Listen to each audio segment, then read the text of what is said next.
السلام عليكم، ازيكم يا حبايب قلبي؟ عاملين ايه؟ رب تكونوا بخير. تعالوا بقى هنعمل مع بعض ترمس. الجو ساقع بقى وطبعا ملهوش دعوه بالسقعه، بس احنا في الشتاء والواحد بيجوع كتير وبيبقى عايز يتسلى بحاجات كتير طول الليل، واللب غالي والحاجات الحلوه غليت وكده. فده حاجه رخيصه جدا، النص كيلو جايباه ب 16 جنيه.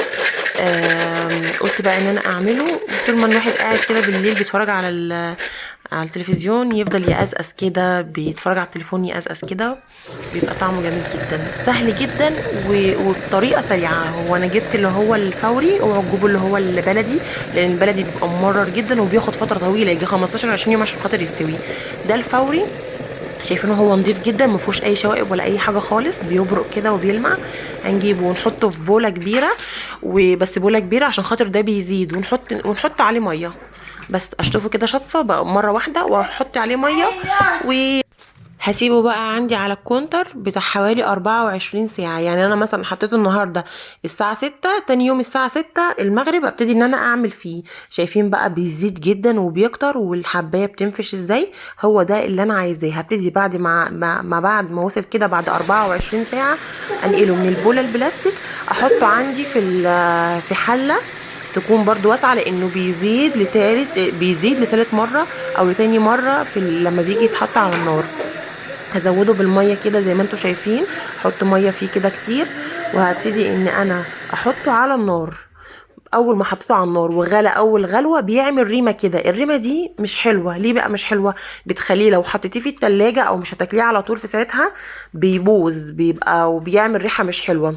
فالريمه ديت هنشيلها من على الوش كده بالمعلقه او باي حاجه عندنا او بالمغرفه. نشيلها كده ونرميها، نتخلص منها، عشان خاطر لو احتفظتي بيه في التلاجة لو اسبوع او اسبوعين وهو فيه ميه بالملح بتاعه هيفضل زي ما هو. ولا ليه ريحه ولا طعمه اتغير ولا اي حاجه، لان الريمه دي وحشه جدا. هسيبه على النار بعد ما شلت بقى منه الريمه دي النتيجه اهي، بيلمع كده وجميل ومفيش ريمه، ومفيش ريمه خالص اهو.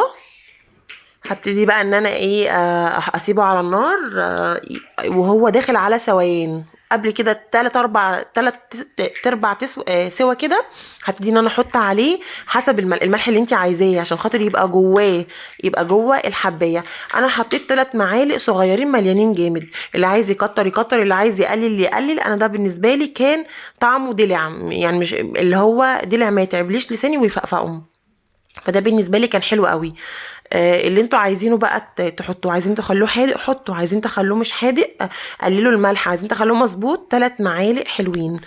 ودي كانت النتيجه، وطعمه كان فظيع. عايزين بقى تحطوا عليه شطه وليمون اللي انتوا عايزينه.